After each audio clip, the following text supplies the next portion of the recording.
100K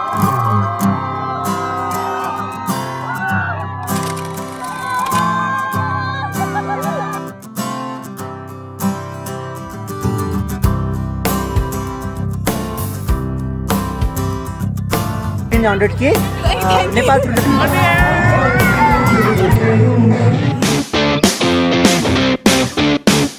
So I really did not think this day would come so soon. I mean, I am sitting in this corner to get ready for my farewell.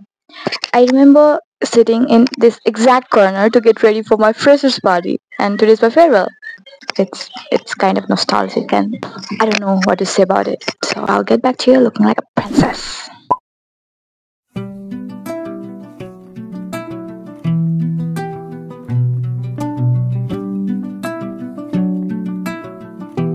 Check 2.0. I'm ready to go like this because my college is very far. It's like 2.5 ghanta, 2 ghanta far from where I live. So I'm going in Patao. Actually, I'm already late. It's 10:21 AM and हाम्रो welcome चाहिँ like 9:30 तिर start हुने कुरा थियो. So I'm 1 ghanta late already. Yeah, I have no other options. So I'm going in Patao.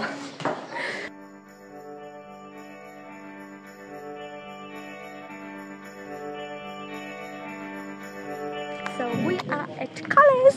Hi Pandit. Hi. Hi. Ah, yeah.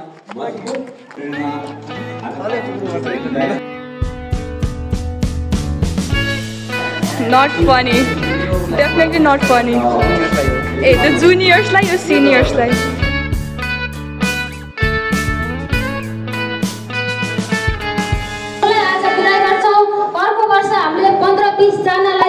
अगाडि एउटा disclaimer यो मेरो लाइफको पहिलो फेयरवेल हो। मलाई मैले एउटा के कुरा सिकेको छु भन्दाखेरि कहिले पनि आफूबाट स्याटिस्फाइड हुनु हुँदैन। Always push yourself for a better future. The day you bury that thought is the day you go above everybody else in your competition. आज फेयरवेल हुँदैछ तर पनि भन्न चाहन्छु पिक्चर अभि बाँकी है। Together we achieved a lot of things. हरेक वर्ष स्पोर्ट जित्यौँ यार हैन? थोड़ा और कम्पिटिसन कति जित्यो क्याम्पसमा मात्र हैन क्याम्पस बाहिर कति जित्यो। And I like to say that Kathmandu forestry कलेजलाई हाम्रो ब्याचले एउटा छुट्टै पर्सनालिटी दिएको छ के। How do you feel after the farewell speech? यस्तो इमोसनल बल्ल बल्ल थामेको है। अलिकति आँसु पनि आइसकेको थियो तर सम्हाले आफूलाई। अरू यता पनि हामीलाई जोस दियो जोस गरेर देखाउनु पर्छ भनेर एकदम धेरै खुसी लाग्यो हैन। आँखाभरि आँसु आयो तर साच्चै हार्डेस्ट मोमेन्ट। आशिष केसीले झुट बोलेको हो। ऊ खासमा इमोसनल भएर रोइरहेको थियो अनि साथीहरूले चस्मा नदेख्नु आँखामा आँसु नदेख्नु भने चस्मा लगाएर बसिरहेको छ। ऊ हेर विदाई भएर बेलुकासम्म जानसम्म रोइसक्छु भन्ने जस्तो लागिरहेको छ। अलि इमोसनल भइरहेको छु। पानी सानीको आवश्यकता होला जस्तो लागिरहेको छ। पानी पिउन जान्छु। फेयरवेल छ। हाउ डु यु फिल बबिन? एक काम कर 200 रुपए दे और 50 रुपए काट ओभर एक्टिङ की वजह से। मलाई त यस्तो फिल भइरहेको हैन भित्र मुटु एकदम चर्किन थालिछ। यस्तो बिहान दिए एकदम दुखिरहेको आज फेयरवेल भएर बिदाई गर्दिने भए कलेजबाट गरेको चाँडै नि बिदाई गर्दिनु भयो सबैले एकदम मुटु नै पुरै चिल्लिया भयो। Feeling emotional with Latika Basyal आजको दिन हैन अब बिदाईको क्षण भयो। अब अहिले रेगुलर क्लासमा भेटिरहेको साथीहरु भोलिको दिन नमस्कार sir. Good morning sir. Sir आज हाम्रो फेयरवेल भइरहेछ। How do you feel? हाम्रो 4 वर्ष सकियो कलेजमा। कता कता थोरै दुःख तपाईहरु जस्ता भाइ बहिनीहरुलाई बिदा गर्नुपर्दा र कतै कतै खुसी पनि छु तपाईहरुले आफ्नो प्रगति पथमा जानुभयो एउटा फुर्किलो पार गर्नुभयो भन्ने चाहिँ मलाई लागेको छ। तपाईहरुको उत्तरोत्तर प्रगतिको कामना पनि गर्न चाहन्छु। धन्यवाद। Thank you sir. आज त भन्ने शब्दै छैन। तिमीहरुलाई बिदा गर्न कता कता मन कुटुक्क भएको छ। तैपनि क्याफमललाई नभुल्नु क्याफमलमा भएका सरहरूलाई नभुल्नु। बाटो हेलो सर भन्नु कुनै कार्यालय जाँदाखेरि हामीले बिदा लेट जाँदा चट्ट अफिसर हिसाबले चाहिँ तपाईहरुले देख्न पाइयोस्। ह्याप्पी त्यही हो। हस् सर। आज हाम्रो फेयरवेल भइरहेको छ के भन्न चाहनुहुन्छ हाम्रो ब्याचलाई भन्नु भन्दा नि अब आगामी दिनको एकदम के शुभकामना दिन चाहन्छु राम्रो ठाउँमा पुगोस् हामी त्यही चाहन्छौँ धन्यवाद थ्यांक यू सो मच हुन्छ हजुर सम्झौ जति मनले उति मन मेरो रुन्छ हजुर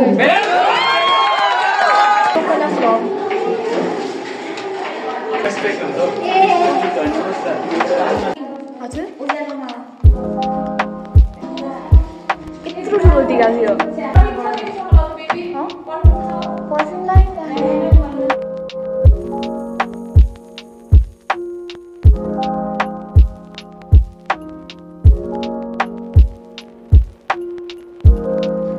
सो हाम्रो डान्सरहरू हुनुहुन्छ है हाम्रो ब्याचको डान्सरहरू how do you feel today very excellent excellent how do you feel today Pragya how do you feel I don't have any word to explain how it is feeling now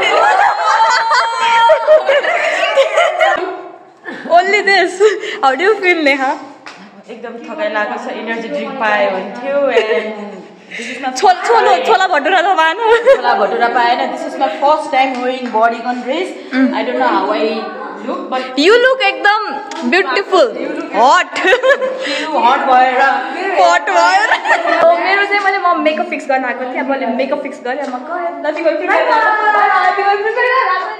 so हेर्दिउँ न त हामी पनि नेवारी मैचाहरू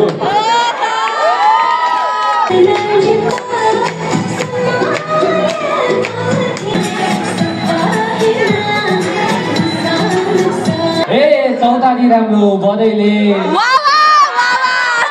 नलाउनु माया करैले ए जान्छ कि कतै छाडेर आँटिन्छ मन धरैले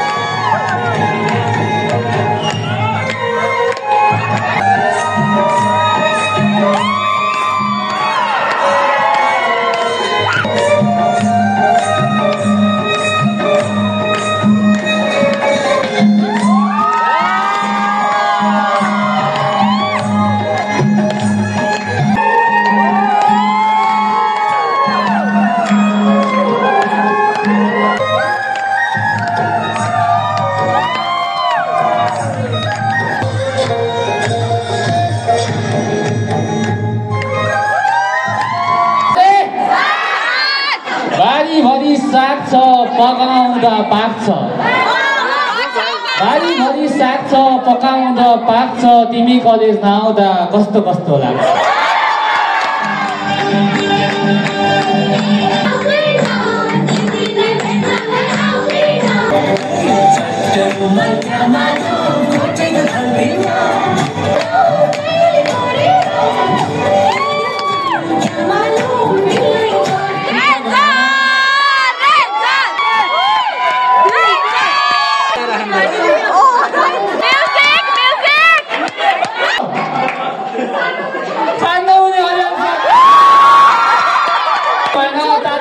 मलाई त्यस्तो लाग्छ सरको र म्यामको मात्र नाम थियो होला त्यसमा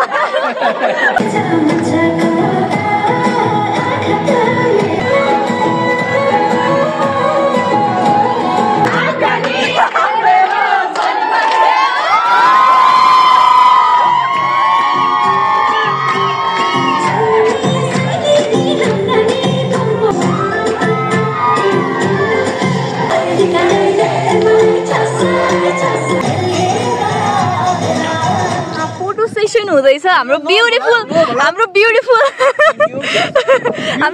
सुसन एन्ड विभूषणको अनि उहाँ सरले चाहिँ मेरो चस्मा लगाउनु भएको छ अनि उहाँले खै कसको चस्मा लगाइराख्नु भएको थियो मैले उहाँ सरको चस्माको खोसेर लगाएँ अनि उहाँ चाहिँ बबिन हुनुहुन्छ हाई बबिन म देखिछु देखिछौ उहाँ चाहिँ विक्रम हुनुहुन्छ Vikram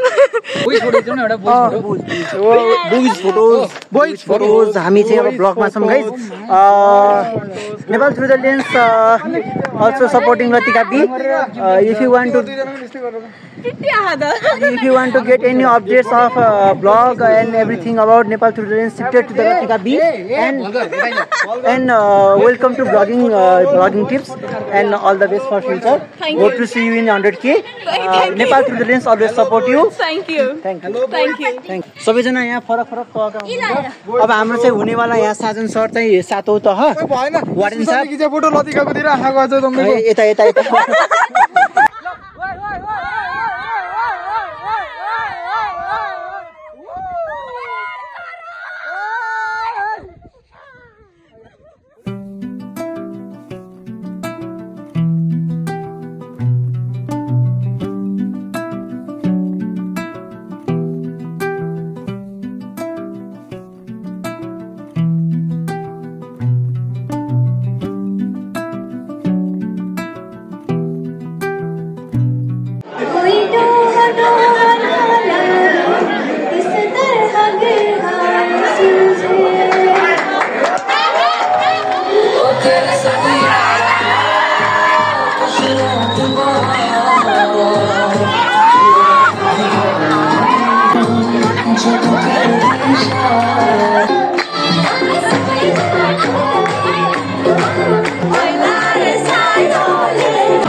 End of farewell, end of college life. Bye bye. I'm a little bit emotional. That's why I wear Pooja and Diksha almost cried today, but didn't cry. Almost I royo, तर रुन चाहिँ अलि रोएन. होइन तर पुरी चाहिँ रोकियो. पुरी रोकियो. बिच्छा चाहिँ रोक्यो हो. अनि पूजा चाहिँ एकदमै हाम्रो चाहिँ आँखाभरि आँसु आयो तर त्यो झरी चाहिँ हालेन. मेरो चाहिँ आएन आँसु. म चाहिँ अलमोस्ट म रोइसकेको थिएँ. लामो सास फेरेर कस्तो अरे साधन के कस्तो पनि यहाँ आँसु आएर झरो कि के भन्थ्यो त साधनको त मुटु चिरा